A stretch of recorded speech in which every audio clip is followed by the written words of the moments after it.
Dreadman is back with the Dreadman Sports Podcast. I'm your host here with my boys Flipside and Wallatar. What's going on, gentlemen?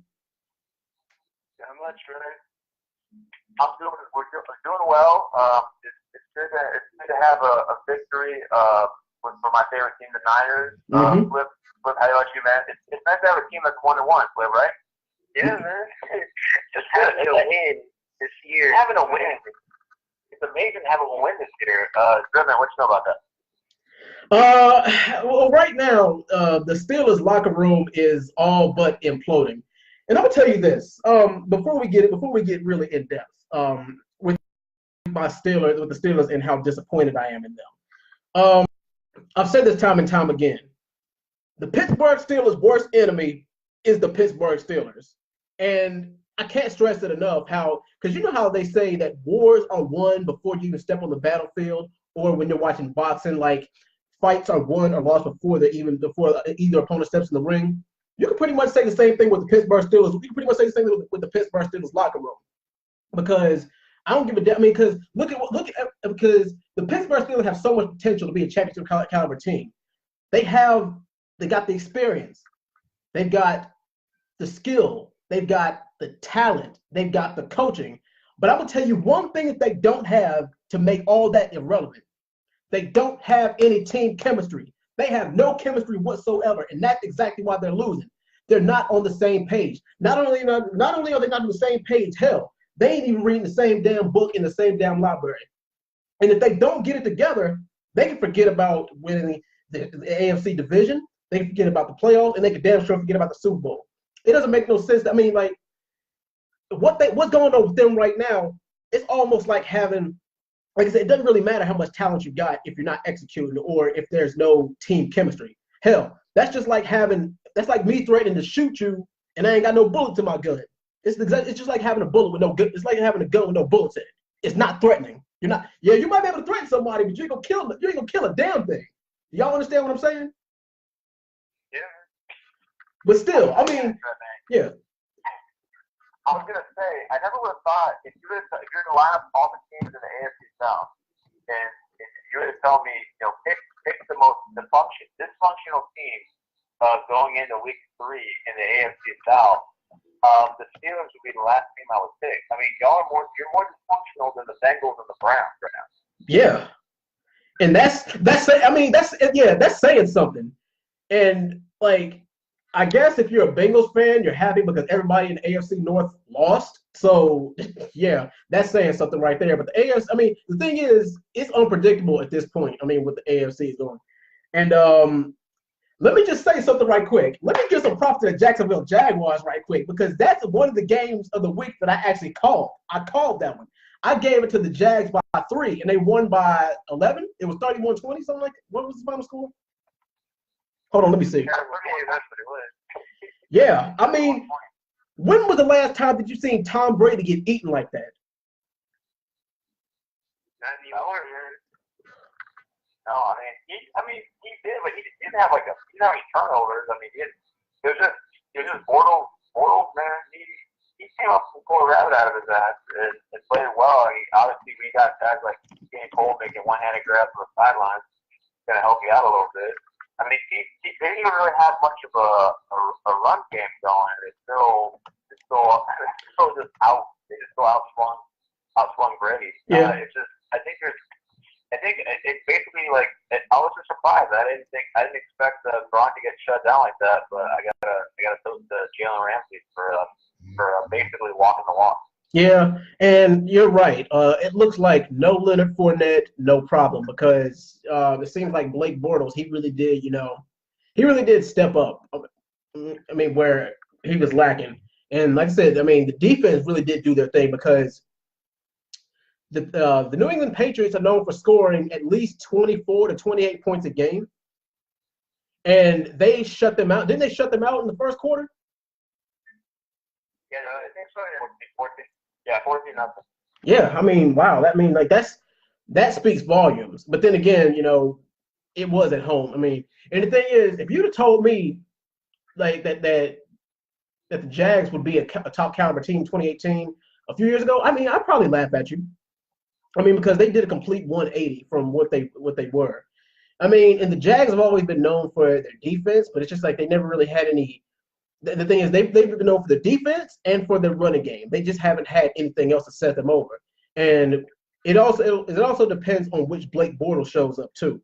So I mean, you might get 100%. You might get Superman Blake Bortles, or you might get Superman with kryptonite in his ass Blake Bortles. It all just depends on what day it is and who he's facing. Yeah, that was definitely the Jags Super Bowl. They were just getting really hyped for this game. Like, I mean, I could definitely see the Jags falling flat next game for them, but Yeah. It was just, they were talking trash. I'm sure Jalen Ramsey was like, part of the smack talk was get the whole team fired up and up for this game. And some people, obviously some people are saying that like Belichick and them, they weren't showing all their cards. They were running a vanilla offense because it's the team that they might play again in the playoffs. Yeah. They don't want to throw everything at them right now, but no, man, they got smacked in the mouth. Jaguars right now they're at 2-0. They're playing well, so gotta give it up to them. Exactly. I don't think the Jags want to see the Patriots in the playoffs now. Yeah. No. Especially. I don't want to see them with Edelman and Josh Gordon on the same page. Oh yeah, especially if one of them is the 3 seed and one of them is the 6, and they have to end up facing each other. Ooh, that could be very, very dangerous if they're in the wild. And if they're, I mean, y'all can go ahead and say what y'all want. If the Steelers, I mean not the Steelers, but if the Jags and the Patriots face each other in the wild card round of the playoffs, call me crazy, but I like the Jags' chances if that were to happen. Not just in Foxborough. Well, you know what? I don't even know about that because a few years ago, didn't the Jets beat them in Foxborough? Like it was like 2010 or something like that. No, you're right. It had no, it was like maybe one of the years ago. It might have been. Yeah, it's about 8 years ago. It had that was Rex Ryan. It was. Yeah, that was Rex Ryan. Yeah. Texas Sanchez with that great defense. You're right. It's kind of a similar situation. It's possible. It's definitely happened in the past. So you're right. I wouldn't throw it out there, but I just don't. I think Blake Bortles. He was a quick 180 from the AFC Championship game where the team didn't even trust him. The team didn't trust him to drive the ball down at the end of the half in that playoff game to have him like basically take a knee. And so his performance today was a complete 180. So yeah. I don't know if that changes in the playoffs. The playoffs, the playoffs will definitely put the spotlight on you, and it'll get you the deer in the headlights. Yeah. Now, let's yeah. Oh yeah, definitely. Go ahead, What'd you say, Flip? Yeah, what were you The Browns are dumb, man. Like, why? Like, why would you make that trade in the AFC? Like, what are you thinking? Because it takes balls to do something like that. That's why. Josh Gordon. I mean, well, the Browns don't care. Yeah, the Browns don't give a damn. He's a liability to the Browns. Come on, man. Yeah. It's not like the Browns were like a piece away from contending or anything like that. It's not their team like that's on the verge of a playoff right now, and they care about not making sure they don't make another team better than them. Like the Browns know they're still a ways away. Yeah. So they just want to get the best. They just want to get the best deal, and the Patriots sometimes are savvy enough to make that deal. But, yeah. The Patriots are opportunistic as hell, but they're smart. They are. They are. The whole Josh Gordon situation. It kind of like reflects and reminds me. But because the Browns are kind of like that boyfriend that sticks with that crazy ass girlfriend for a long ass time. Yeah. They took it in, and that girlfriend doesn't get her crap together or shit together, and then finally she ends up they end up breaking up, and then she gets her shit together. Yeah. And you see her next time. And then she glow up. Exactly. Yeah. She glowed up. And so this is the perfect situation for Josh Gordon to glow up. Like if Josh Gordon's gonna get his shit together, that's the right locker room. That's the right situation. Yeah. Now let's talk about our boy Patrick Mahomes. Last week in the podcast, I said that this game with the Steelers, we're gonna see what he's really made of. We're gonna see. I said that I didn't trust him. I said that he was too green. I said that he didn't have enough experience. Do I have to eat my words and say he was the real deal? Do I have to say good Mahomes or do I have to say bad Steelers defense? What do you guys think? 6 touchdowns on y'all. Both. Yeah, you're right, both. I'm gonna go ahead and say both. All right, now the thing is, Artie Burns lives up to his name because he got burned 5 goddamn times by Tyreek Hill and by Travis Kelce. So yeah, and the thing is, Patrick Mahomes, I got to give it up to him. I really do because he's not scared to fling the ball downhill.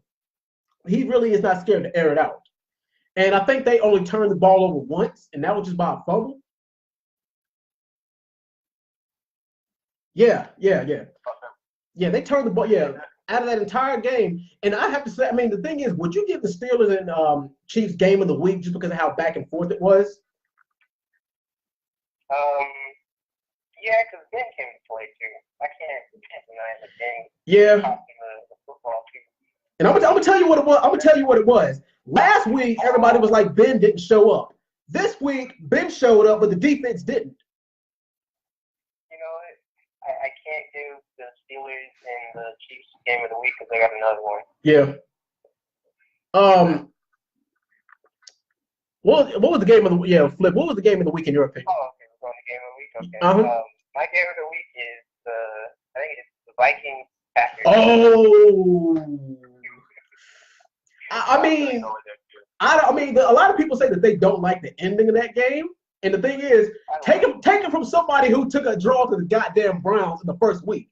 I don't like a draw either, but that game was still entertaining to watch. So you know what, Flip, I'll give it to you. I'll give you that. That's a potential game. Yeah. That was a great game with like great plays at the end by Cousins, but that was a terrible stuff to pass penalty. Yeah. That was pretty terrible. Yeah, that was terrible. That was pretty. Yeah, that was terrible. That was terrible, dude. Like, you can't.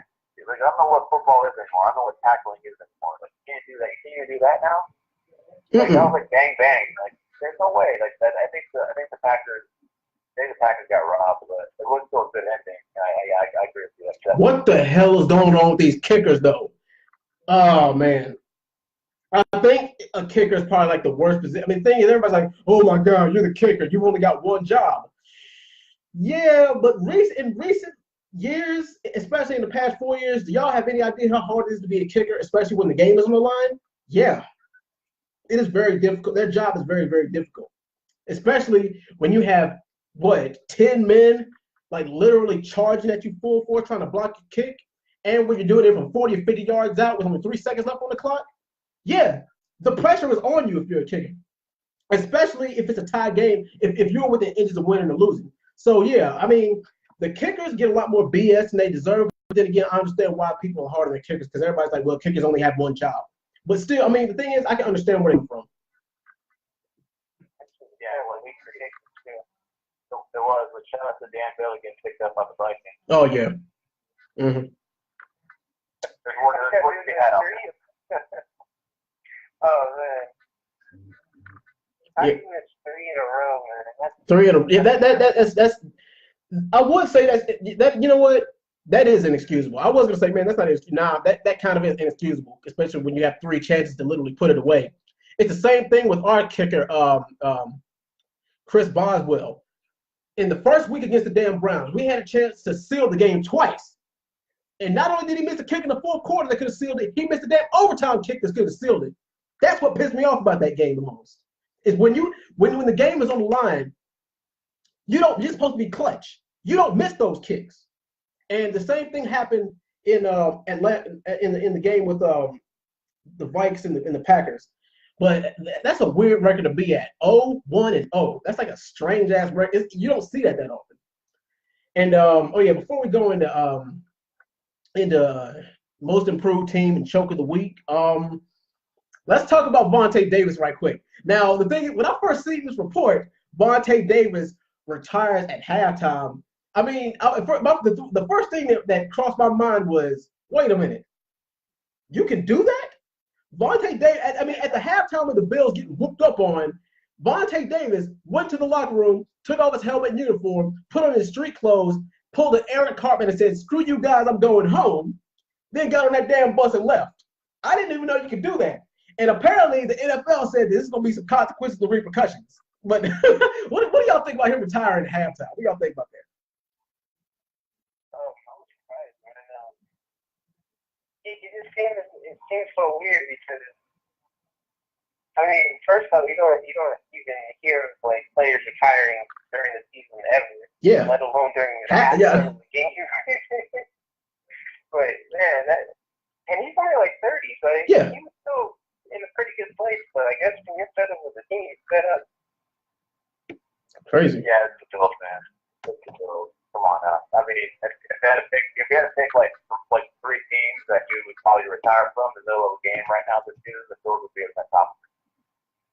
Well, yeah, I can't really argue with that, but come on. I mean, retiring though. I mean, I understand like saying that you want to be benched, but come on, retire, full blown retiring.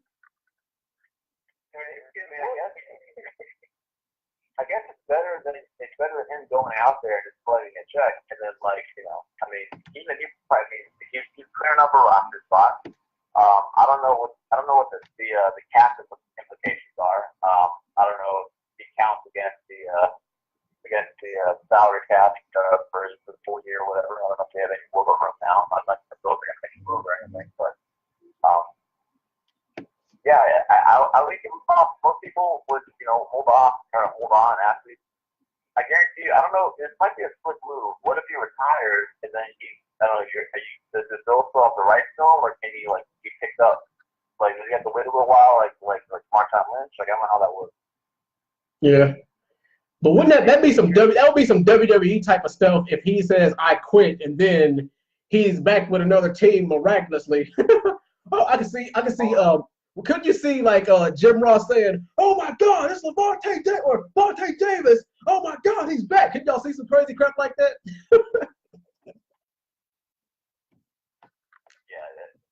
I'm trying to think like either what kind of playoff team would pick him up.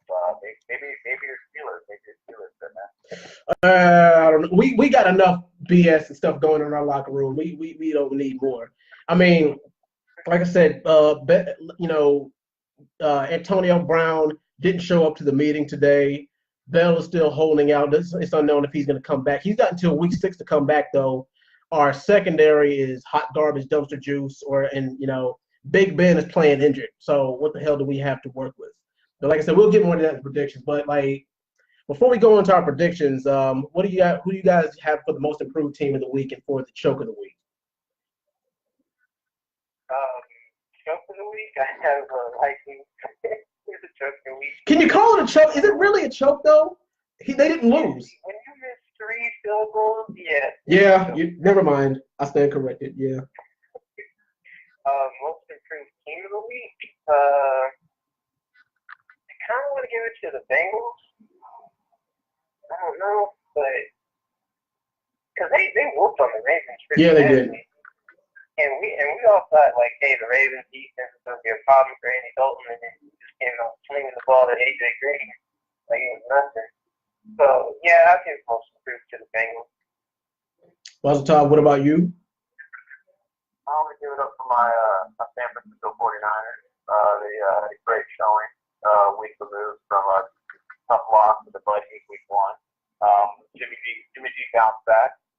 Didn't like the taste of losing for the first time in his career, so had to get that W back on for the year. Burrito looked pretty good. A couple of took that 56-yard run. I gotta give it to them, man. It's good to see the offense looking like that at home. Yeah. And it's good to get a win because it's going to be a rough week 3 going against KC. But for now, I'm gonna go with San Fran, looking at the most improved for the week, I think. Yeah. My most improved team of the week, and y'all are going to think I'm probably nuts for this, but I'm going to have to say the Indianapolis Colts because I did not expect them to beat the Redskins. I know it's just one win, but I think that we might have to keep a closer eye on the Colts than I originally expected them to. Yeah. And yeah. Yeah. I was gonna say Andrew Luck got look just halfway decent. He's still starting to get the rust off. But I mean, apparently Colts again, like you said, like Andrew Luck does so much for the team. Like if Andrew Luck wasn't there, I'm sure they'd be 0-2 right now. Yeah. But he his presence, his presence out there, his boys, like even coming back off the layoff, he still has very, very extremely valuable to that franchise. Yeah. And right now, obviously, they still have the Jags, the Titans right there with them. Yeah. Oh, and speaking of the choke of the week, to me, my choke of the week is the Texans. Oh my God. And I picked the Texans to win last week too. Did we all of us did? Did we really? I think so, yeah. It was like trash. Yeah. Gabbert was like a pedestrian. Gabbert put up pedestrian numbers, but what in the hell? Yo, what the hell was Deshaun Watson doing? That made me mad. I'm not even a Texas fan, and what I saw made me mad. I'm like, Deshaun, throw the damn ball. If you're not gonna throw it, at least run the ball out of bounds, and then give the kicker a chance to at least kick a 55-yard field goal. Because what did he do? He ran 15, 20 seconds off the damn clock. I'm like, Deshaun, what the hell are you doing, man? You have an arm. You have legs. Make a play. You got 15 seconds left. Do something. And then he's going to fling it right into the middle of the field where DeAndre Hopkins can catch it because he catches it 9 times out of 10. But when you're 25 yards away, when he's 25 yards away from the end zone, it don't matter if he catches or not if the clock's already at 0. So what in the hell was he doing? So, yeah, that loss is completely on him. Definitely not to that sophomore school. We'll see if he is. All right, you fellas ready to predict week 3 of 2018? Yeah, All right, Thursday night game. We've got the New York Jets at the Dog Pound going up against the Cleveland Browns at the Dog Pound. Now the Jets. I mean, this. I don't really think too many people are really going to pay too much attention to this game because both these teams lost last week. So yeah. But if you ask me, I think Cleveland shows just a little bit more promise than the Jets at this point. So I'm gonna go ahead and give this to Cleveland by 3 points. Walter, what about you? Browns, Jets, who you got? Yeah, I mean, both teams got good defenses. I think it's going to be a sloppy low-scoring game, especially for Thursday. I don't think it's going to have the points put up like AJ Green and the Bengals were doing last week. The Browns, they look even through the first 2 weeks, they haven't gotten a win yet, but they still look very improved, especially on defense. They've got a lot of talent there. Tyrod, I'm not sure. I mean, I don't know. He's not like a Tyrod like he was with the Bills. I don't think he's good enough to get this team to scrap up to get like over 500 records. I mean, he hasn't done anything to warrant getting benched yet. I don't think for Baker Mayfield. I don't think they could go to Mayfield just yet. But I think that's gonna come sooner if they keep losing because they've had 2 winnable games. Granted, you can blame it on the special teams, but at some point, I think they're gonna get tired out and they're gonna bench him. But however, I don't think it's gonna be this weekend. I do like them against Sam Darnold and the Jets. Yeah. I think that defense against that rookie, it's gonna Thursday night. It's gonna shake them up on a short week. I'm with you on that. I think it's gonna be probably a 3-point game. I'll probably say Browns 20, Jets 17. Very believable. I got the exact same score. Flip, what about you? Browns, Jets, who you got? I had to give it to the Browns, man. The last 2 games have been games where they should have been blown out by our standards. But they actually held some. They're actually ahead of the Saints at halftime, I think. Oh, yeah, they were. So yeah, I definitely got to give it to the Browns. The Jets have a decent team, but I don't think it's going to be able to win many games. Yeah. At least this week. So I'll give it to the Browns 24-16. All right. Next up, we got potential game of the week. New Orleans Saints going up against the Atlanta Falcons. Wazatown, who you got? Saints, Falcons. All right, so we got this, divisional game. I don't. The Saints, I'm really not sure on. They put up the points in week 1 that I thought we could, but they gave up a lot, obviously. And then week 2, I don't know if it was the Browns defense or if it was just kind of like them showing their true colors. I don't. And then with the Falcons, again, could have won week 1. It was a low scoring game. Took care of business last week. And they're at home. And I just right now I'm a little bit skeptical of the running back situation going on in New Orleans. I'm not really sure if he's progressed a little bit this year. Thomas is doing phenomenal. Brees is still doing work, and Julio, I would imagine is going to find the end zone this week. Mm-hmm. So I'm going to give it to the Falcons, even though Matt Ryan hasn't looked terrific yet. But I'm still going to give it to the Falcons because they're at home. I'm going to give them that edge right now, and because I've been more impressed with them over 2 weeks and a half at the same. I'll say Falcons 27, Saints 23. All right, who you got in this NFC Divisional South matchup, Flip? You got the Saints or you got the Falcons? Oh man. First off, who needs this win more? To you, who needs this win more? The Falcons. The Falcons? Really? You're not going to say the Saints need to win more? I think the Saints will bounce back once Mark Ingram gets back. Yeah, I was going to say, are we at the point here? Is it kind of early to have a must-see win? Week 3? Yeah. Yeah. I mean, both the teams are 1-1.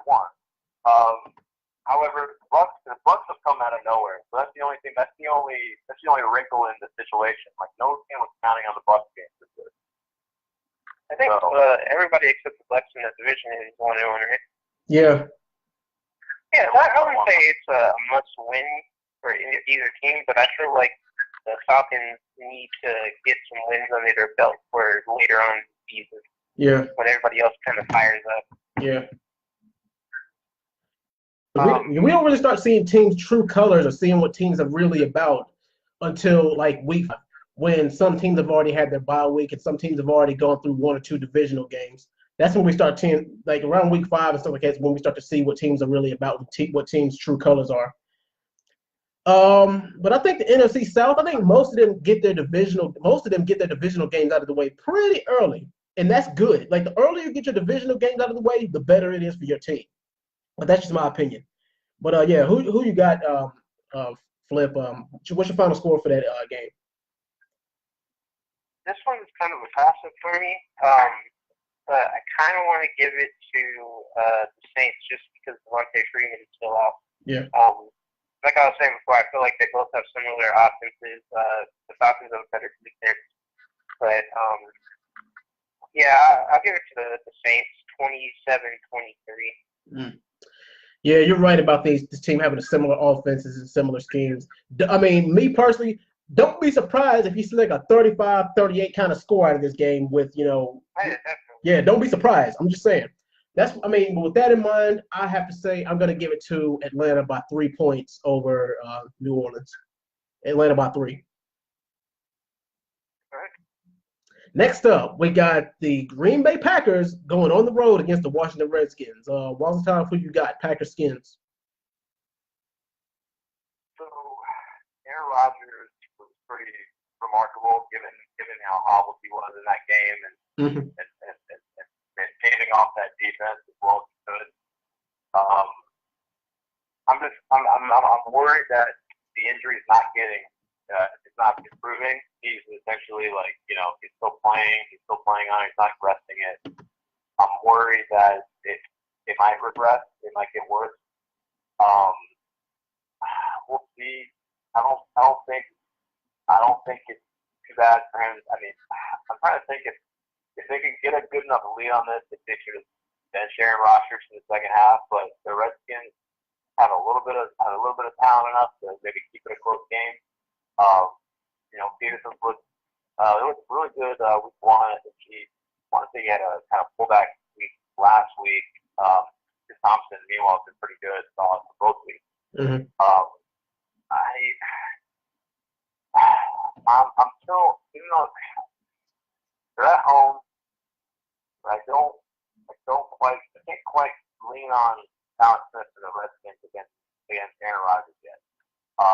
Unless Aaron Rodgers just falls off again, they could be 2-0 right now.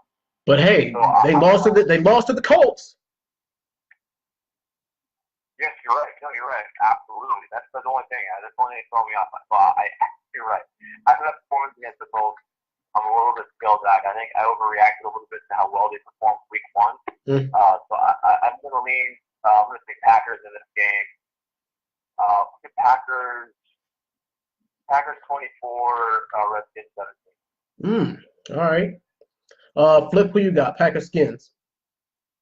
I got to go with the Packers, man. Even though Aaron Rodgers is hurt, they get Aaron Jones back this week, so he's going to be a nice little addition to their running game. Mm-hmm. They just went up against the Bears and the Vikings defenses, so I'm pretty sure they're not scared of the Redskins at all. Yeah. Yeah, I got to give it to the Packers, 28-17. Yeah, I'm gonna go ahead and give this a prediction hat trick. I've got the Green Bay Packers over the Washington Redskins by 7 points. Give it 21-28. I mean, it's gonna be it's gonna be close. You're gonna see some back and forth action to this game, but I think it's gonna come down to that. I mean, any team who gives the ball to Aaron Rodgers with 4+ minutes left in the game is asking for a world of hurt, and that's the thing is that's what scares me the most. Yes, Alex Smith is he's showing potential with the Skins. I just don't think it's going to be enough to beat the Packers and Rodgers. So give me Green Bay by 7 points over the Packers. Over the Redskins. Next up, we got the Indianapolis Colts on the road against the Philadelphia Eagles. Walter, who you got? Eagles, Colts. This should be Philadelphia all the way. I'm a little surprised at the defense against Patrick last week, but Mm-hmm. I mean, Fitzpatrick could just be on fire. Just be his lucky. I mean, the effects of his career altogether this season. So we're getting Carson Wentz back this week, right? Yeah. He's back. So I mean So even with the little rust, that might rejuvenate that offense a little bit. Again, they're still pushing. Still missing Alshon. For now, I think the Giants will. I think Wallace is up too. So it's gonna. The seasons aren't still quite there yet fully for the Eagles. I think they're gonna have a rough bump the first half of the season, and then they'll start rounding out. Mm-hmm. But I think the defense is good enough, and they're at home to hold off the Colts. I think it's going to be a little low scoring though. I'm going to say Eagles 20, Colts 13. All right, Flip, who you got? Eagles, Colts. I got to take the Eagles at home on this one.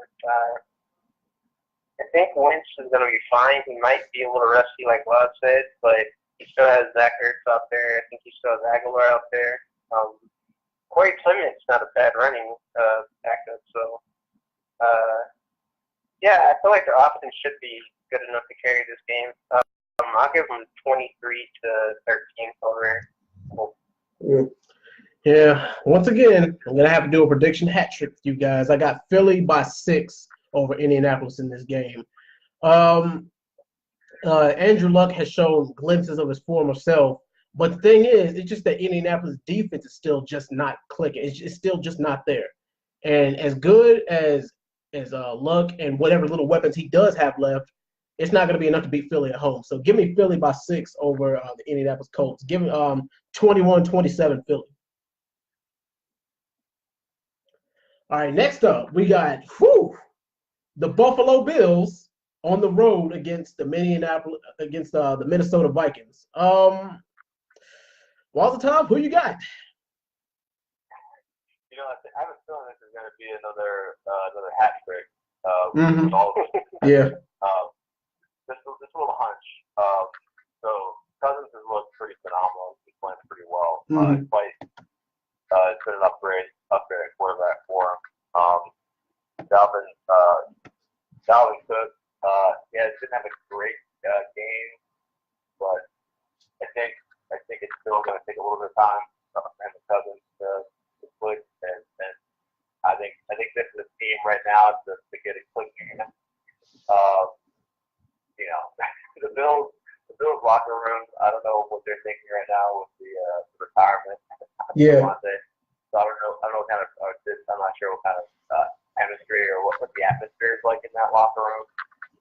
There's just too many weapons right now. It's all the signs before we see Minnesota win. It's like this is very easily like I think I'm looking at the spread right now. The Vikings are favored by 2 touchdowns. Yeah. Of course, I guarantee you, like come Sunday afternoon, you'll be flipping through, and the Bills will be up like 10-0. What the hell's going on? So, but I'm still gonna go with my mind. I'm gonna go with my brain on this one. This is a very easy game for the Vikings to win. And Vikings are at home as well, so I'm gonna go with Vikings in this. Vikings 30, Bills 17. All right. Flip, who you got? Vikings, Bills. Oh man, I don't think the hat trick's happening for this one, guys.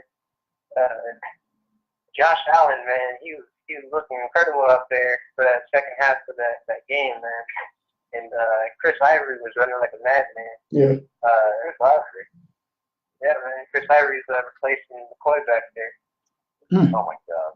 And I think the Bills can go into the Vikings home, man. I think they can make some noise.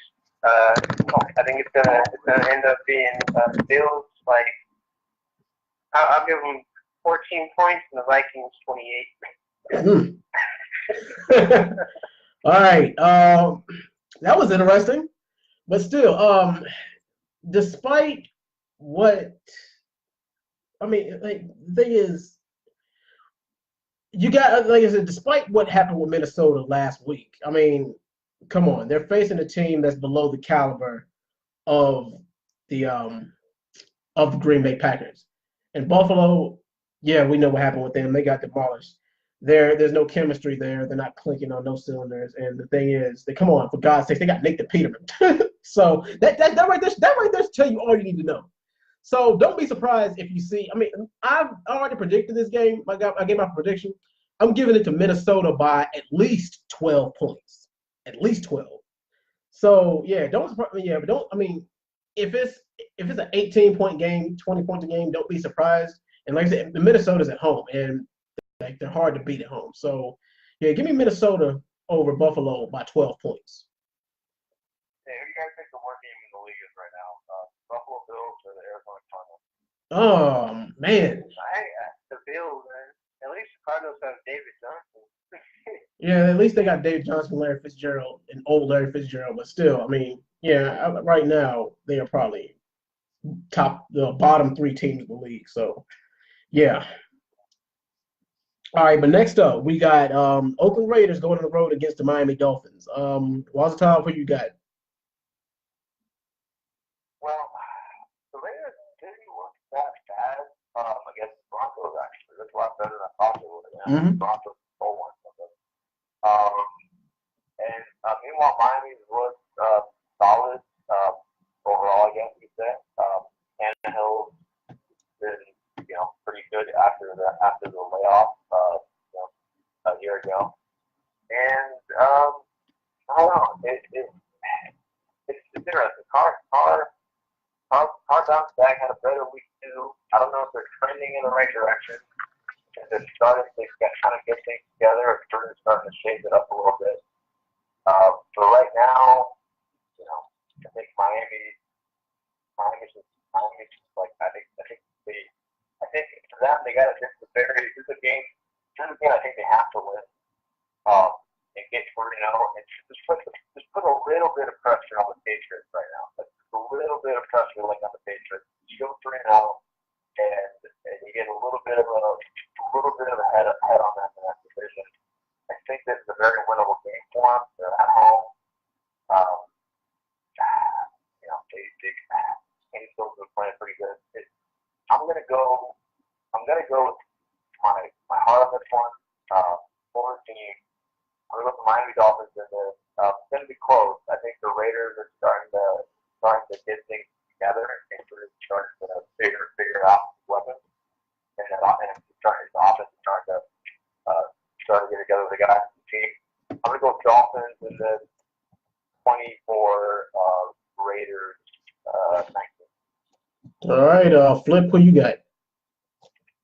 I'm gonna have to go with Buzz on this one. I think the Dolphins are playing on momentum. They see a chance to at least get ahead in the division for the first time in a long time. And the Raiders are kind of playing for at least one win. Like they're desperate at this point. You can't go 0-2 and expect to keep up with Patrick Mahomes throwing 10 touchdowns in 2 games. So I feel like the Dolphins are gonna take it at home, but I think it'll be close, like 2017. All right. I'm actually gonna have to go against the grain against you guys on this one. I'm probably gonna have to give it to. I'm gonna give it to Oakland by 5 points, only because this is a must-win game for them. And you got Boss Tyler, you're right about them getting their stuff together. And I think since the Dolphins haven't really faced any real competition yet, and Oakland is supposed to be one of the better teams this year, why can't Oakland get a win? Why can't they go in Dolphins territory and get a win against them? I don't see it. I mean, I don't see why they couldn't, unless they just completely stink up the place, which I don't see them doing. Because every loss that Oakland has had has been a close loss so far. That is, but I'm gonna go with my gut on this one and just give it to Oakland by 5 points.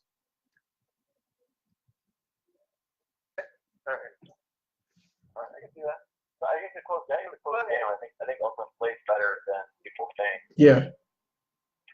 We're gonna have to check you on that. They were supposed to be the best team of the season line, though, because they're supposed to be the best team before they traded away their best player. Yeah. Yeah. We'll get to that. We'll cross that bridge when we come to it. So yeah. Anywho, the Denver Broncos going up against the Baltimore Ravens. Wazatov, who you got? This is gonna be a really close game. I'm not sure who I like, Keenum or Flacco more at this point. The Ravens bounced back. They showed me something towards the end of that Bengals game. Kind of salvage a poor showing.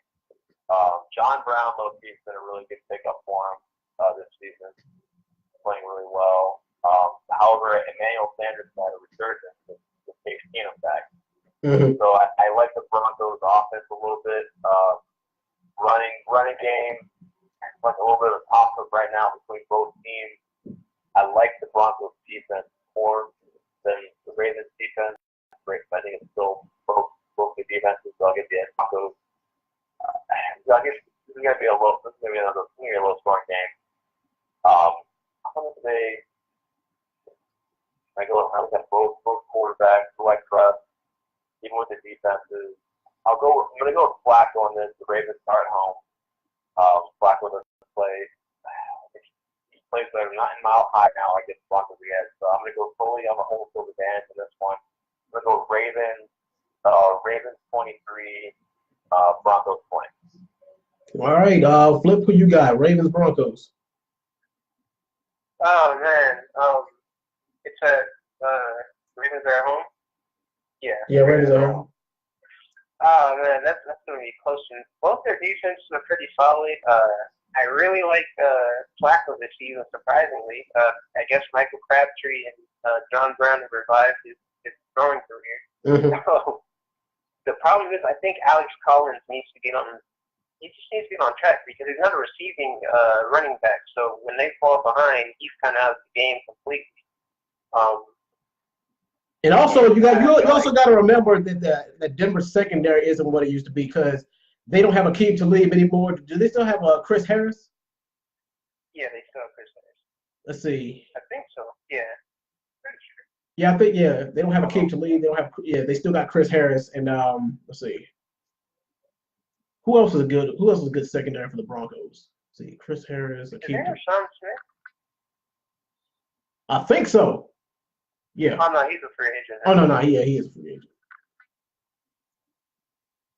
But I mean, they still have Bradley Chubb and Von Miller over there on causing havoc on the On the line. Yeah, you're right. So I mean, they still have a pretty good defense. It's just they didn't have the solid offense that they needed, and Case Keenum is kind of giving them that this year, I guess. This is a close one, man, but I guess I want to give it to the Broncos just to be against the grain. Just to go against the grain, I'll give it to the Broncos. I'll say 21-17. Now, Flip, you know you're my boy, and I'm hoping that you're right. I gotta say that they know my brother. Now the only reason, yeah, but still, I mean, now with the thing is, as good as Denver could potentially look. And you got to remember, like, they are known to pull it upset out of the ass, every now and then. So you figure, well, why not against the Ravens? It's just that, I mean, do I trust them against the Ravens defense, even though the Ravens defense ain't really what it used to be, and Joe Flacco's getting there in age. He still might have just enough in the tank just to pull it out. But we'll see about that. I just, trust the Ravens a little bit more than the Broncos at this point. So go ahead and give me, as much as it pains me to say it, give me Baltimore over the Denver Broncos by 8 points. Yeah. What's your biggest point spread this entire tournament? Yeah. Well, besides Buffalo and Minnesota, which I gave a 12-point spread to. Yeah. All right, but anyway, next up, the Cincinnati Bengals. This is going to be probably one of the most interesting games of the week. The Cincinnati Bengals on the road against the Carolina Panthers. Now, Wallenstein, who you got for that one? It's tough, man. Dalton looks really good. He bounced back from the terrible year he had last year. AJ Green is back to fantasy prominence. And, for all intents and purposes, it's a great year for Marvin Lewis. He apparently was been able to revitalize all symptoms like a fake firing, and then he came back. Panthers,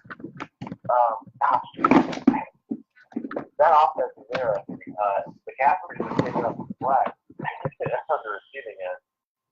You're kind of in an incredible year right now, just from a fantasy perspective.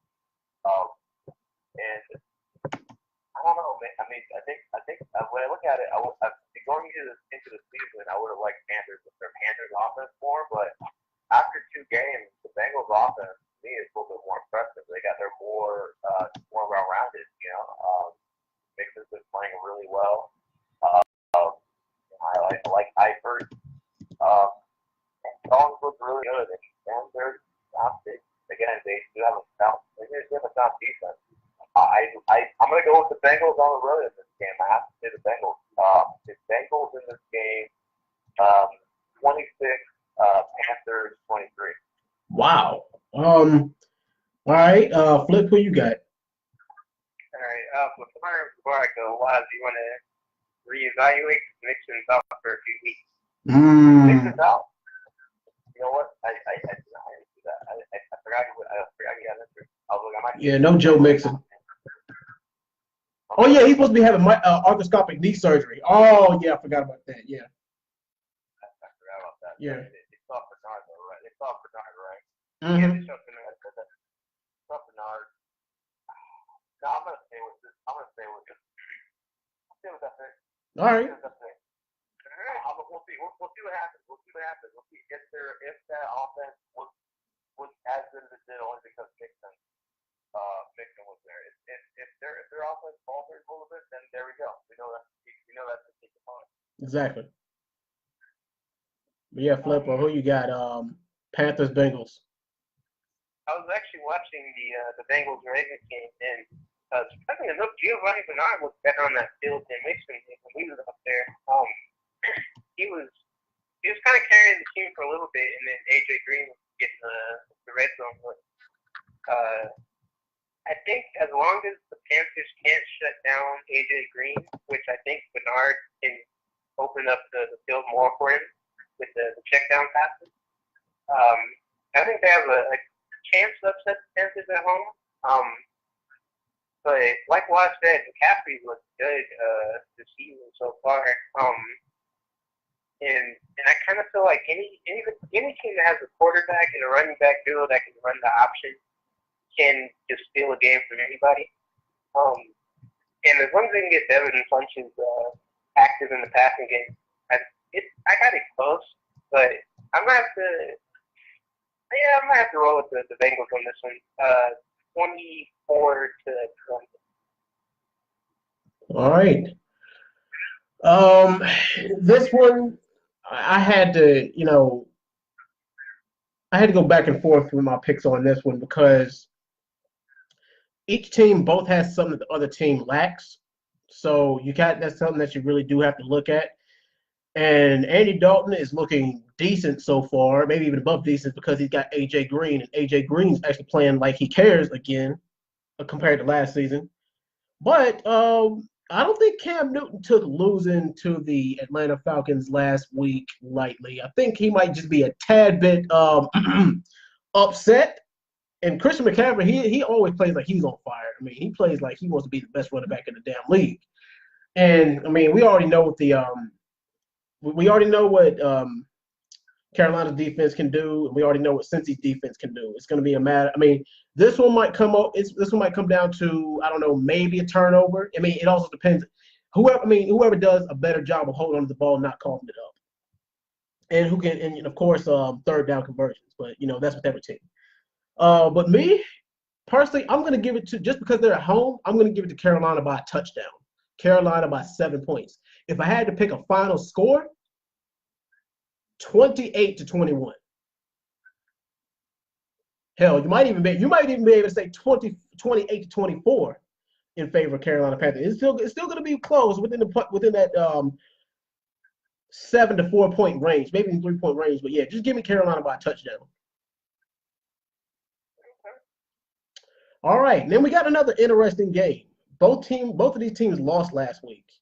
One lost in more of an embarrassing fashion than the other one, but we'll get on that. Got the New York Giants going up against the Houston Texans. Flip, who you got? Oh man, that's a terrible game. Oh man. Texans at home, by the way. Yeah, I think the Giants are a mess right now, man. I think Janoris Jenkins just got hurt too. Yeah. Not sure about that. It's not. I don't think it's serious. It might not be serious, but I mean, he did get hurt though. Okay. But yeah. Yeah, the Giants are a mess right now. I think the Texans overall, they're a better team. They're at home too. Mm-hmm. Odell got out targeted by Saquon Barkley by like 6 targets. I don't want to see that for any quarterback ever. And Eli knows better, and Eli should be ashamed of himself for even doing that. Yeah. But yeah, Deshaun Watson has looked like a mess, but he's got DeAndre Hopkins and Will Fuller out there. He's still not afraid to throw the ball deep. Clearly, because Will Fuller had like 120 some yards last week. So I'm going to give it to the Texans. I'll say 24-10. All right. Walter, who you got? Texans or Giants? Do the Giants really want to lose to 2 Texas teams in a row? I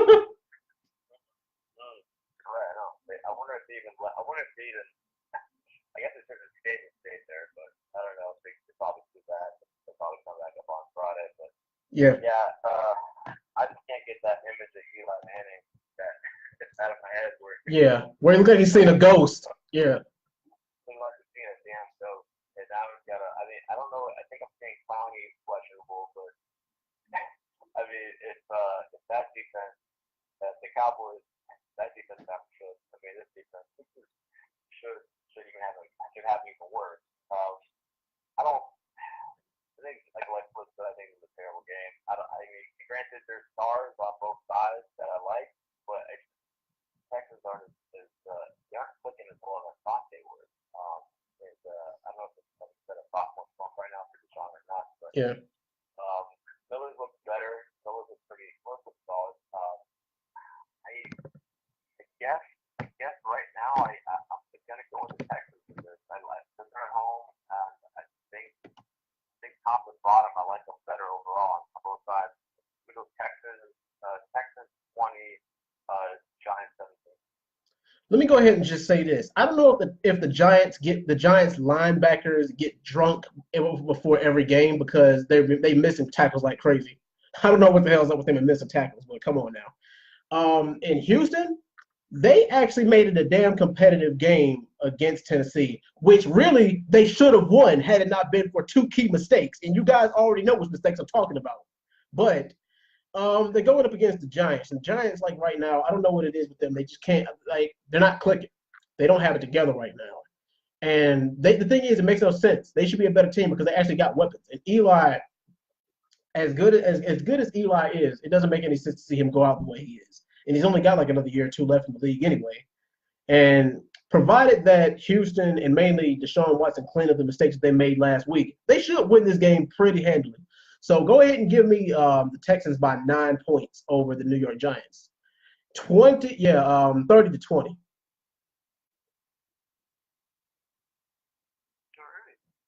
All right, next up, we got AFC South divisional matchup. Tennessee Titans going up on the road against the Jacksonville Jags. Wazatov, who you got? Jags, Titans. Interesting game. Jags have looked better this season, but the Titans always kind of somehow find a way to have their number. But that was usually with Mariota. Gabbert is a completely different other story. This would be a very winnable game for the Jags. Even with, I guess they said Fournette could have actually physically played last week, and I don't know if he was held out by the training staff or if he just didn't want to play. I don't know, but I'm assuming he's going to be back. Unfortunately the Jags lost Cam Robinson on the line, but somehow, some way, I think Bortles was able to hold on against that Titans defense. Even with Fournette out, I think Yeldon's a suitable backup, and Keelan Cole's making one-handed catch on the sideline. So I'm gonna go with Jags in this game. I just think that secondary against Gabbert is just a shit show waiting to happen. Yeah. It's going to be a double digit. I think it's going to be a blowout actually. Even though it's a divisional game and Titans is playing close. If unless Mariota plays, I think this is a toss-up actually. But only because Mariota somehow has the Jags number. But if it's Gabbert, this is a double digit game for the Jags. They should win. I'm going to go Jags 24, Titans 14. All right, Flip, who you got? Jags, Titans. No Mariota, no Delaney Walker. They're playing against the Jags at home. Mm-hmm. Yeah, it's probably going to be a pretty bad game for the Titans. Yeah, I can't even say like they'll sneak something in. They'll keep it a close game. I just got the Jags winning like 28 to 13. All right. Pretty much piggybacking off what both of you guys said. Can Tennessee win? Yes, they can. But I mean, with key components winning, and with Jacksonville beating a better team last week in the New England Patriots, hopefully they can keep that same momentum going against them because this is a divisional game. This is the one they need. This is one that they need in it. I don't really see. I mean, the thing is, unless like one of the key players gets hurt, I don't really see Jacksonville losing this game. So go ahead and give me the Jacksonville Jags over the Tennessee Titans by 9 points. Okay. All right, next game we got the San Francisco 49ers going up against the Kansas City Chiefs. On the top, who you got? Chiefs, Niners. I think this is the potential game of the week. I think this is going to be a high-scoring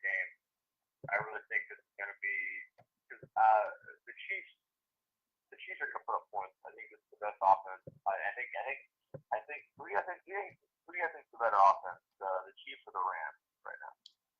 The Rams. Man, that is well. You know what? It's very, very. Damn. I have to say the Rams probably. Well, damn. You know what? That's hard because they're both equal. Yeah, that's. Both have speedsters, but I feel like the Rams have better receivers than Woods and Cup. But what about the running game? The running game with Tyreek Hill and with Todd Gurley. Gurley's way better than Kareem Hunt. Oh, Kareem Hunt, yeah. Yeah, Gurley's better. Yeah. And then I guess you would go by quarterback. Yeah, because Mahomes always better than Goff. Yeah. Yeah, Goff should lose right now, but yeah, I would say it's definitely 1 and 2, and then it's a little bit of a drop off after that. You go like look at the number 3rd offense, but the Chiefs have looked like a team that's going to average 35 to 40 points a game, but I think they're going to give up points as well. And I think it's interesting because Andy Reid has been known as a coach that is terrible with time management, game management, and blows games late towards the end of the game. He just chokes away games, and he's kind of given us. Mahomes is almost like a counter to that. Mahomes gets them up by so many points, it gets them out of holes, and he almost like it's almost like the offense is set up to kind of protect Andy Reid from making bad decisions. They can be set up to just put up so many points that Andy Reid can't screw up the game. But this game, I think Garoppolo is going to show out. I think even with the kicking core not being what it is, Garoppolo will make the magic happen. But it's still Mahomes has looked phenomenal. Like, he's one of the most exciting quarterbacks I've seen in a long time. The dude's got a cannon. It's remarkable. I mean, I'm waiting. I'm afraid to look at the car wreck that's going to be Tyreek Hill lining up against Richard Sherman. Yeah. But it's gonna be crazy. Yeah, I'm gonna go with the Chiefs for this one. No bias. Chiefs will win this game. But I think it's a high scoring game. I'm gonna go Chiefs 34, Niners 31. Wow, you got a high scoring game. All right. Yeah. Flip. What about you? Chiefs, Niners.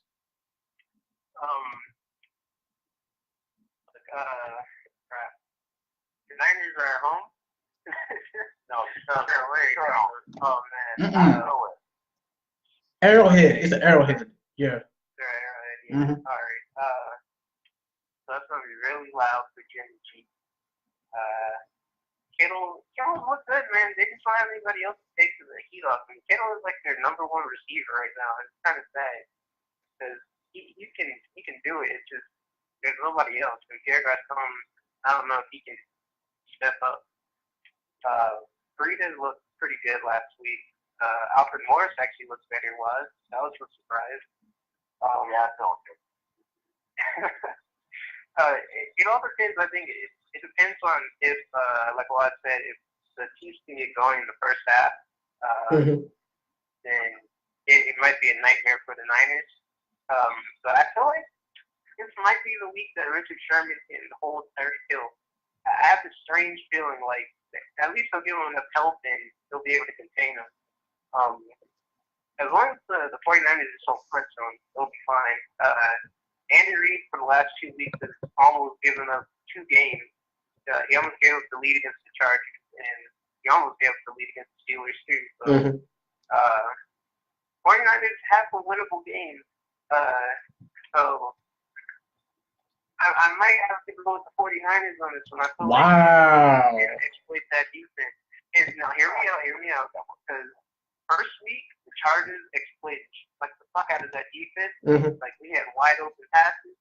You see that Ben was looking like Tony or not Joe Montana out there. Yeah, man, I feel like Jimmy G can go out there and exploit that defense. So I'll give it to the 49ers 24-21. All right. Risk taker. Shoot. Shoot. This is hard. I see this being a fairly high scoring game myself. But Patrick Mahomes, he has shown me that he is the real deal. But even if Richard Sherman is able to lock down Tyreek Hill, come on, they still got Kareem Hunt and Travis Kelce on offense lining up. Come on, and Richard Sherman can't be in three places at once. I'm sorry, but are the but that's you thinking is that going to be enough? You have to. You have to wonder. Yeah, but still, you got to wonder if that's going to be enough or not. Jimmy G can get it done all he wants. Even if both offenses just score back to back to back on each other, it's still going to depend on who gets the ball first. Who's like, y'all can quote me on this. Whoever wins the coin toss and gets the ball first is going to be the one that wins the game. I want y'all to pay real close attention to that, and then come back to me next week, and then we're going to see who's right. So yeah, all right, pay close attention to that. Whoever wins the coin toss first. But me personally, I am actually going to give this one to the Kansas City Chiefs by 10 points over San Francisco. Only just because it's the Arrowhead Stadium. But once again, y'all pay close attention to whoever wins that coin toss. Whoever wins the coin toss is going to win the game. So again, just keep a close eye out for that. All right now. Yeah. All right now. Woo! We got another one. We got a live one. And this is going to be a high scoring game too. This is a potential game of the week. The LA Chargers going up against the LA Rams.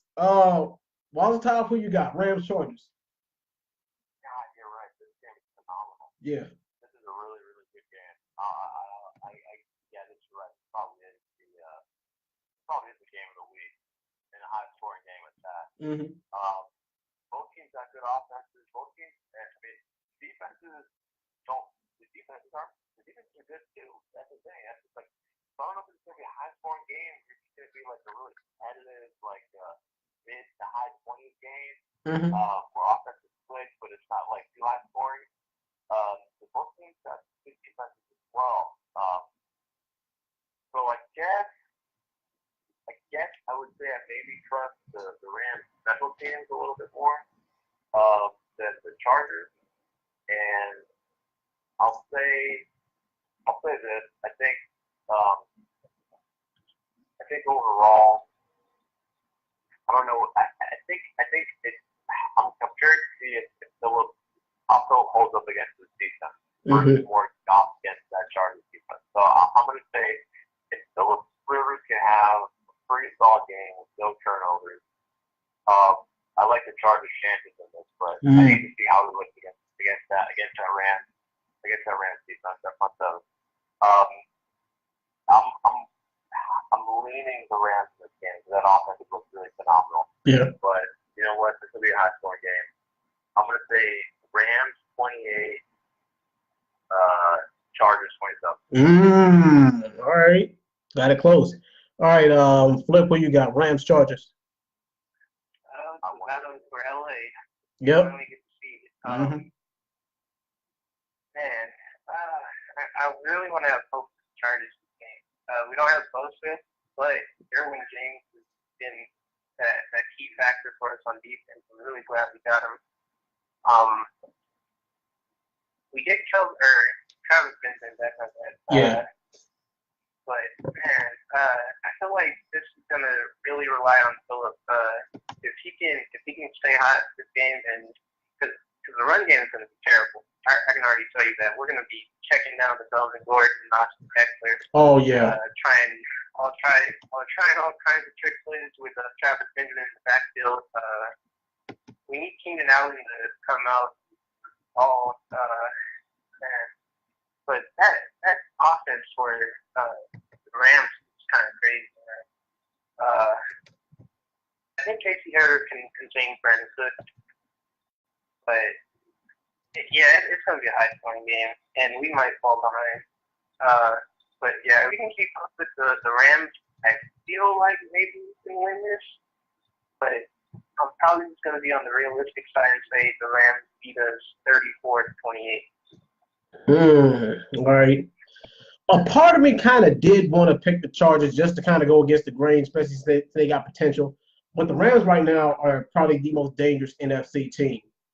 So yeah, they got a lot of weapons. Their defense is more than above average. With they got to keep Talib and everything. So yeah, I mean, but the thing is, the Chargers might be able to land a couple of body blows, but I don't know if they're going to be able to land in that knockout punch that they need against somebody, a team like the Rams. Sean McVay knows what the hell he's doing.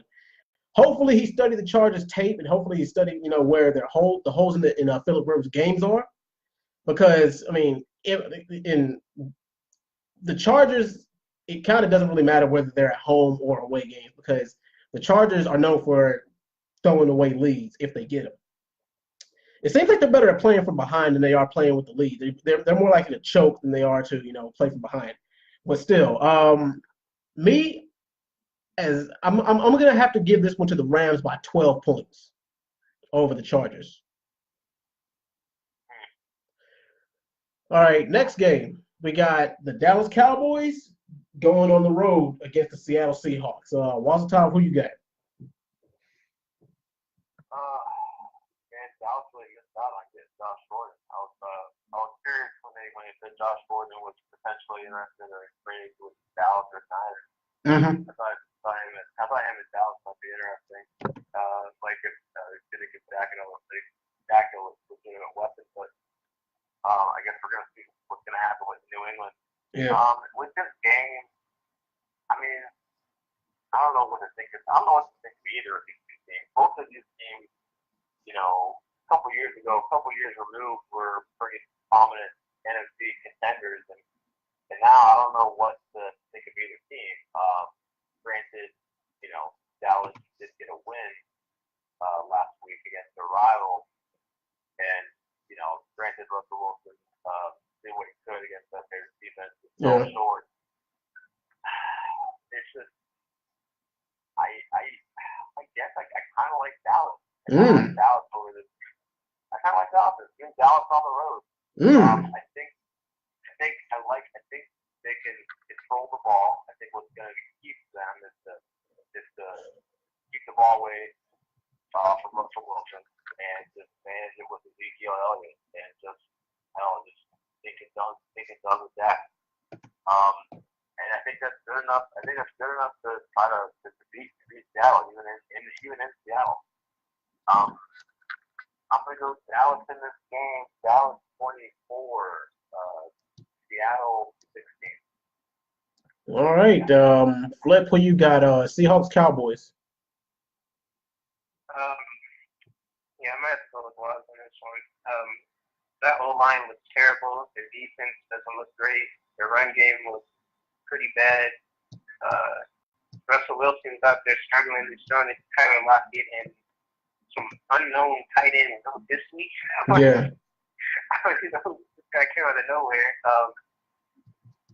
And it seems like if you have a solid pass rush, you can kind of disrupt their offense. So the Cowboys with DeMarcus Lawrence playing the way he's playing recently, I feel like they can do that. And their offense is still pretty solid. Zeke is still out there running pretty well. Dak actually threw over 12 yards last week, I think. I got the Cowboys in this one. I think the Seahawks will make a comeback late in like the third, fourth quarter, but they'll fall back like 27-23. All right. Fellas, I'm actually gonna have to go against the grain on both of your picks because, well, for one, the Cowboys don't really do that well on the road, and the Seahawks are probably one of the better teams, at home. They're a team that's very hard to beat. I mean, despite the fact that the Seahawks they're missing a couple of weapons, they might be able to do just enough just to keep Dallas at bay because I think that at this point, I think we can all agree on this that Dallas's defense isn't as good as the Bears' defense, at least not right now. But I mean, and the thing is, I think that Russell might be just a slightly better quarterback than Dak is. But I mean, Ezekiel Elliott, he really is going to be that X factor. As long as he don't caught the ball up, Dallas should be fine. But I mean, like I said, I mean, even though Seattle's defense was a former shell of itself, they're still known for getting a turnover or two, and their front line is a little bit above average. But I think this might be a close game. This is probably going to be within 3 to 6 points. But go ahead and just because they're at home, go ahead and give me Seattle by 6 points. All right, it's not bad. Yeah, two field. So yeah, it might. That's what it might come down to. But all right, next up, yeah. The whole game might be also a little. Actually, you know what? I don't doubt it. Don't expect. I mean, if it's like an 18-15 kind of game, I wouldn't be surprised, really. But all right, anywho, next up, we got the Chicago Bears going up against the Arizona Cardinals. What's the time who you got? Bears, Cardinals. Oh man, are you telling me you're asking me to pick between a team that has Khalil Mack versus a team that's got Cam Bradford? That's exactly what I'm telling you to pick. That's me right now. Yeah. So, man, I'm telling you right now, like it doesn't matter. I wouldn't care who the Bears had at quarterback right now. Like, Mitchell Trubisky looks good though. he did, but I'm just saying, like that defense right now, with Khalil Mack leading the way. It looks like him making play after play. Like it's like he's probably like the front runner for defensive MVP right now. Mm-hmm. I mean, shoot, if he can get the Bears to 10 wins, like you could argue he should be the MVP. Yeah, I'm just saying, even in Arizona, Arizona needs to throw in Josh Rosen at some point. Bradford's just not going to get done, and this the Bears defense, the 2018 monsters anyway. They're going to eat up that. They're going to eat up Sam Bradford. Yeah, it's going to be a multi-big game. The Bears, man, the Bears. It's going to be 26 to 13. Take the Bears down. All right, Flip, who you got? Bears, Cards. Look, man, this is the week. It's the week we see another rookie come out and make some noise from this draft. It's supposed to become the era of Josh Rosen.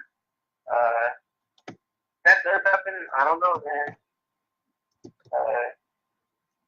I feel like the Cardinals are going to do some revamping in their offensive scheme this week. Maybe get the ball to David Johnson a little better. Get Larry involved.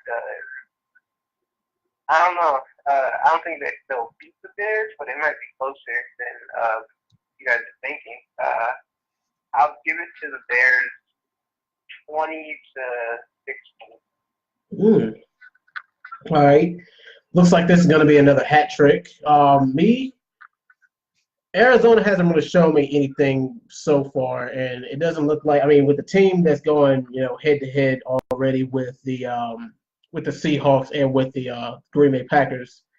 Go ahead and give me Chicago in this by 8 points. I mean, Trubisky looks good, and Khalil Mack is a damn animal. So, I mean, at that point, what more can you ask for?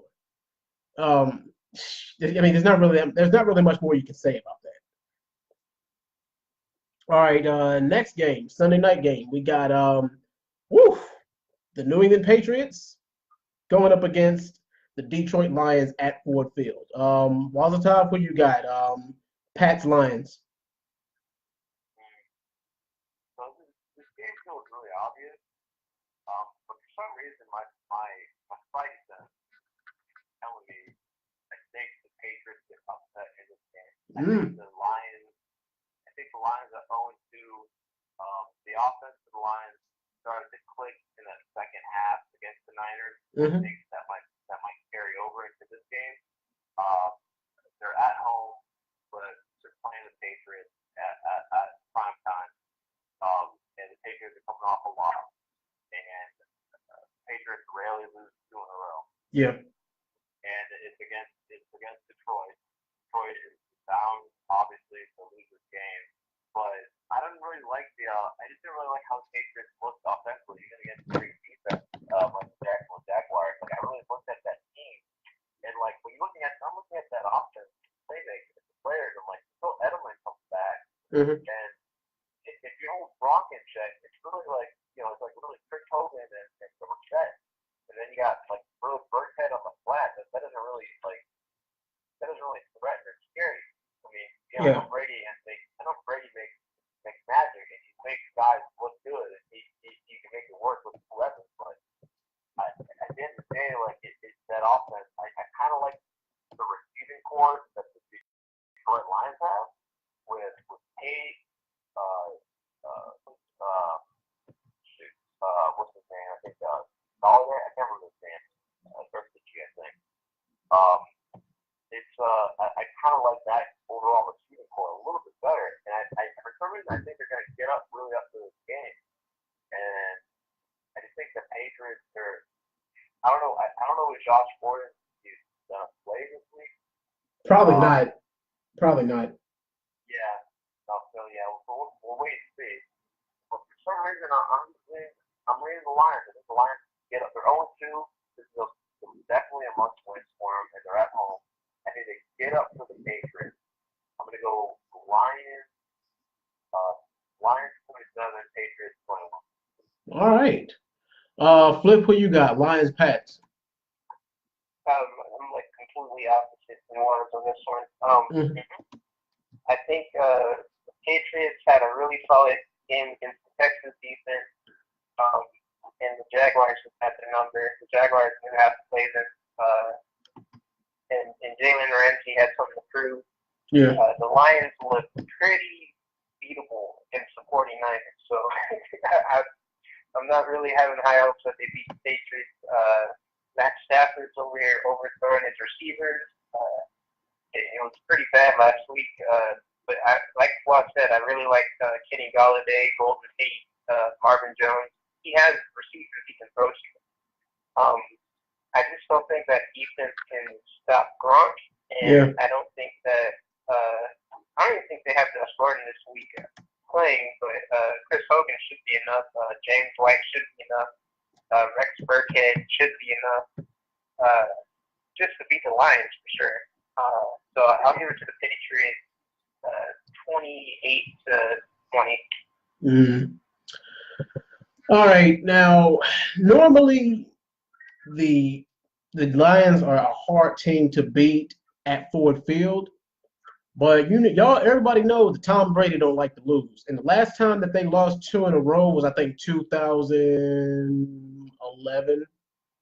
It's been about a good 8 years since the Pats lost 2 in a row. Maybe more. Maybe, like I said, that's the last time I can really remember it. The thing is, we've seen some holes in the defense of the Pats, but it's just that, well, since the Lions don't really have a reliable running, since they don't have that much of a running game to rely on, they're not going to be able to exploit that. And everybody knows that Tom Brady is clutch, but can Matt Stafford do the same thing that Tom Brady can do? It's going to depend on if he. We all know who we would rather trust with the ball in their hands with 4 minutes left. We all know we'd rather trust Tom Brady or Matt Stafford. And I think that's what it's going to come down to. So go ahead and give me the Patriots by 11 points over the Lions. I could be wrong, but the thing is, I'm just going to go with my brain on this one. Give me the Patriots by 11 points, 31-20. Oh, and it's Belichick versus Matt Patricia? Yeah, Belichick versus Matt Patricia. But Matt Patricia, he's kind of been under the microscope lately. They saying if he don't produce soon, that he might be going somewhere else. He's going somewhere else after this game. Yeah. I didn't even think about that. You are right. I completely overlooked that. You're right. Yeah. Belichick versus a former student of Belichick. And you're right. Matt Patricia looked pretty terrible, and I definitely have him in my as the full leader and coach to be fired. All right. And last but not least, the Monday night game, the Pittsburgh Steelers on the road against the Tampa Bay Buccaneers. What's the time who you got? Steelers, Bucks. Man, that's Steelers defense, buddy.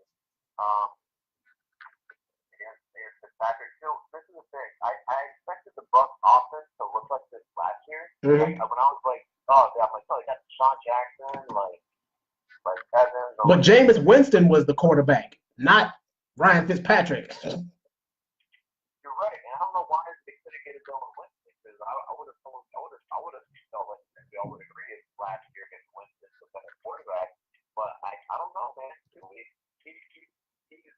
He's caught lightning in a bottle for 2 weeks, and I don't have any reason to believe that he's not going to continue that trend against the Steelers, who haven't, again, like Mahomes went off on him, and Fitzpatrick, I mean, he's been playing too well, man. That offense is terrific, and I guess after we discussed earlier the Chiefs and the Rams, the best offenses, I guess we have the Bucs right behind them. Mm-hmm. With how well Fitzpatrick was playing, they didn't really have much of a running game last week, and they still got it done. Yeah, Deshaun Jackson had a resurgence this year, man. I would have thought he was kind of done, and I wouldn't have felt like he would have had any great years left in him with Philadelphia. But this is the best year in a long while. Meanwhile, you got the Steelers. So much function, so much. Yes, Antonio Brown. Whether or not he was joking about being traded on Twitter, I don't know. He's shown some levels of immaturity. Antonio Brown, as good as he is.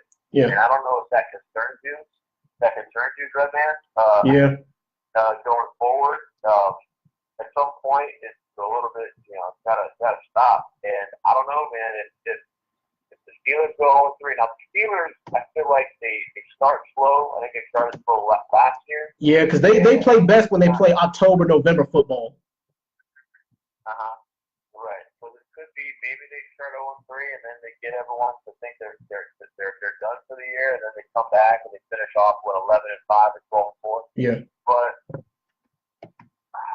you know what? I'm gonna ride the hot hand of Fitzpatrick right now. Yeah. And I'm gonna go with the Bucs in this game. I'm gonna go Bucs 30, Steelers 27. All right. Flip, who you got? Bucs Steelers.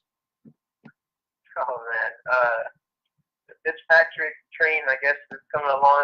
He might be playing for a contract. I saw this thing on Twitter, it was a picture of Ryan Fitzpatrick. Apparently, he plays like a top tier quarterback when he needs a contract, but he can suck again. This might be that year. I don't know, man. The Steelers aren't looking so well, man. And Fitzpatrick is out here slinging the ball. He's got Deshaun Jackson for the deep passes. He's got Mike Evans for the big body receiver. Peyton Barber is looked decent back in the backfield. Yeah. I want to trust the Steelers to win this, but I don't know, man. Two teams have tried and two teams have failed against them, and you guys are struggling against the Browns. Yeah. And you just got blown out by Patrick Mahomes. Yeah. I don't know. How that goes? Wait. Are they at Heinz Field? No. Oh man, that was our only hope, man. Yeah. I'm gonna have to give it to the Bucs. I think it's gonna be a close and high-scoring game, so I'll say it's gonna be 31-28 Bucs. All right, I'm going to be brutally honest on my own team. I'm pretty much going to be harder on my own team than both of you guys. There's so much dysfunction in the locker room. They can't get it together. The secondary, not there. No word on Le'Veon Bell's return. Antonio Brown is being a diva. Brown is, getting into it on the sideline with the offensive coordinator. And on the opposite side, the Bucs were the underdog against the Saints in the first week, and they came out there and did work. And they came out there and did the same thing last week. So you have a team that's clicking against a team who's not.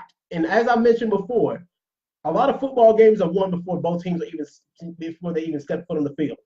Now, on paper, the Steelers probably are the better team. I mean, as far as offense goes. But lately, they're not even playing like it. And Ryan Fitzpatrick has breathed new life into them. Now, if this was a team led by Jameis Winston, you might be able to go ahead and pick the Steelers by like a short margin. But me, like I said, I'm harsh because I mean I love the Steelers to death. They're my team, but I got to be more harsh than you guys. I am not going to give them another. I'm not going to predict another win for them until they show me something. So go ahead and give me the Bucks over the Steelers by 6 points. 27-21 Bucks. Oh man. Yeah. That's a reverse thing. Yeah. I'm picking. I swear to God, I'm picking against them. I'm picking against the Steelers every time until they show me something, until they get their shit together. I got a question for you. We were just saying that Matt Patricia is on the chopping block. Do you think Mike Tomlin needs to be on the chopping block too? I don't know. That's a good question because I'm in this Steelers group, and the last time that Mike Tomlin finished with an under 500 record was never. And he might have lost Antonio Brown in his locker room. They can't, but the thing is, that's something they can't afford, though. But I mean, even without Antonio Brown, I mean, well, then again, we're talking about the Steelers who had in the Troy Polamalu, Hines Ward, Ryan Clark era and Heath Miller era too, from 2004 to 2008, 2009. That was that era because Brown didn't show up until 2010, 2011. So I mean, and Mike Tomlin's been the coach for the past 13 years. So I mean, not for the past. It's been about the past 2007, 2006, 2007 is when Mike Tomlin first got the head coaching job for the Steelers. But I mean, I'm not gonna say that's it for the Steelers. I mean, or if Mike Tomlin deserves to be on the chopping block, but he's like I said, I mean, he has not had an under 500 record since he's been with the Steelers. But I mean, what good is that if your team doesn't make the playoffs or they didn't go to the Super Bowl? Yeah, man. I don't know. It just feels like everyone's kind of fed up. I don't think they're fed up with him. I just think that he's losing his locker room. And it might be. I don't think. I can't even say it's time for a coaching change because you guys are in that time where you need a reliable coach that's familiar. Mm-hmm. It seems like it'd be an entire waste to just try to bring in a new scheme and everything when you have Antonio Brown in his prime, Le'Veon Bell is still here. So yeah, he might not be on the chopping block, but he needs to get his team together. exactly. He needs to be. I mean, I understand that he's friends with a lot of people in the Steelers locker room, but he needs to be a coach first, friend second.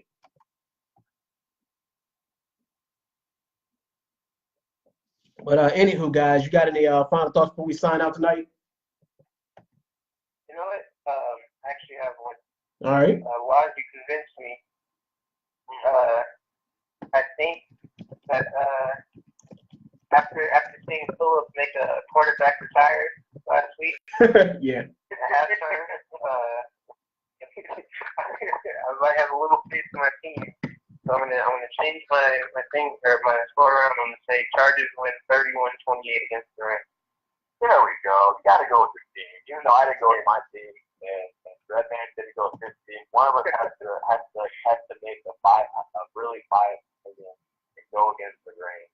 Yeah. I think the Rams in that when you trying to completely look that up real quick here.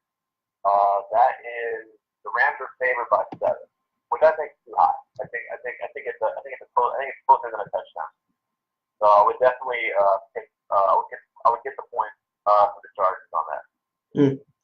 Yeah, I mean you're right about having because every year or at least every week out of the year I have at least one underdog pick, and there's a lot more teams that I trust than the other ones, but I think that like the underdog pick that even surprised me the most.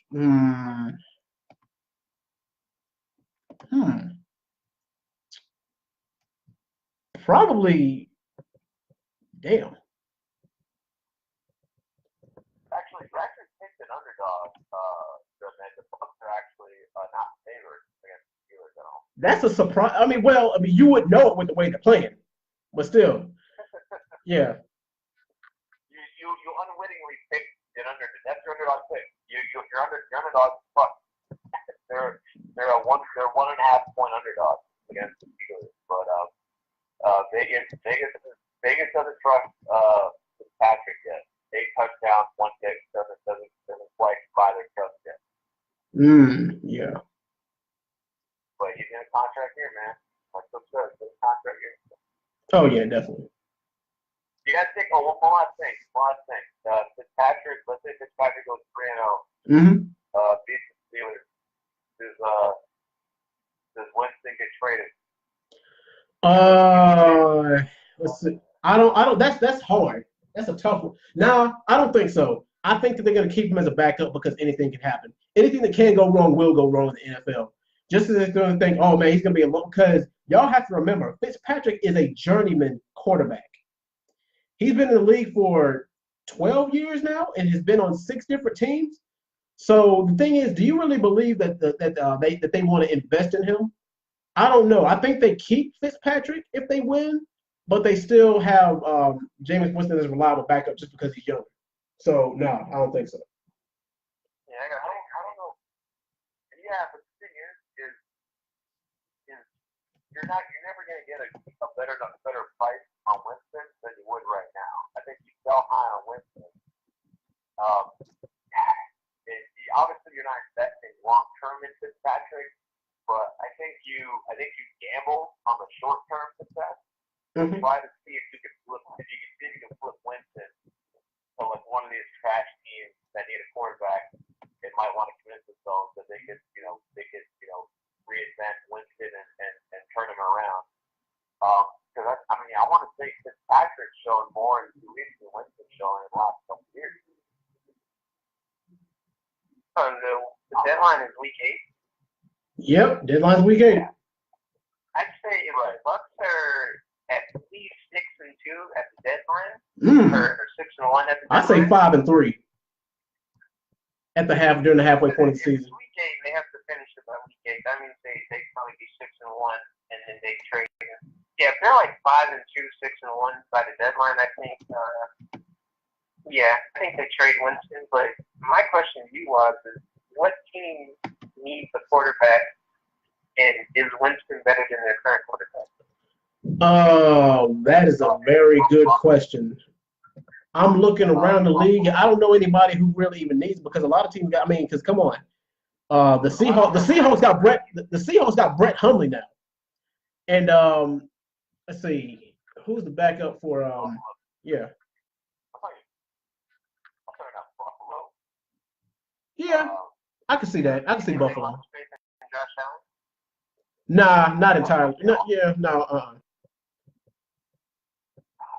think Buffalo or Arizona would give him a shot and give your rookie at least another year. Like I don't think Allen or Rosen should probably be playing right now for those teams. Like I don't think that's good for those rookies. I think they need to be on the bench for like at least most of the season.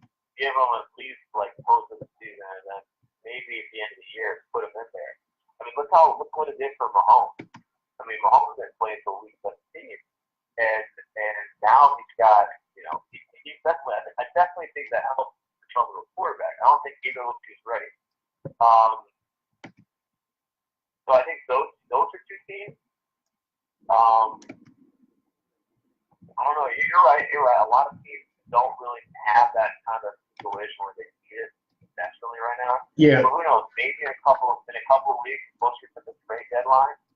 I mean, we'll see. I mean, who knows? Maybe if Eli gets shit to bed, maybe the Giants will take a look at Winston. I don't know.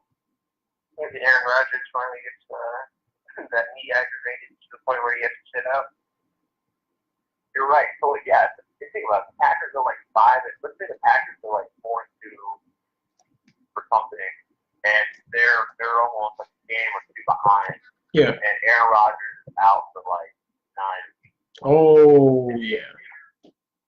And they just need somebody serviceable to hold the board down until like the end of the week or end of the season when Aaron Rodgers comes back. Then I think they would give Winston a hard look. It's like a if you trade for Winston just to hold it down for that season, you're not like tied to him for the next year after that. I don't know. I think that might happen. Yeah. Well, yeah. Well, I've pretty much spoken my piece on the Steelers and what I think about what's going on with them. And pretty much giving you guys a cut and dry on my predictions this week. So, final word before you guys sign out. Anything you want to say about your prospective teams? I hope my team can at least get 10 wins this season to keep up with the Chiefs, because obviously the Chiefs surprised the hell out of me. Yeah. I hope they surprised the hell out of you guys. But it's going to be a race for the AFC West. A bigger race than I thought it would be. Oh, yeah. Yeah, I know you got the Broncos. Broncos are doing all as well, right? Yeah. Yeah. Way better than that. Everyone except the Raiders.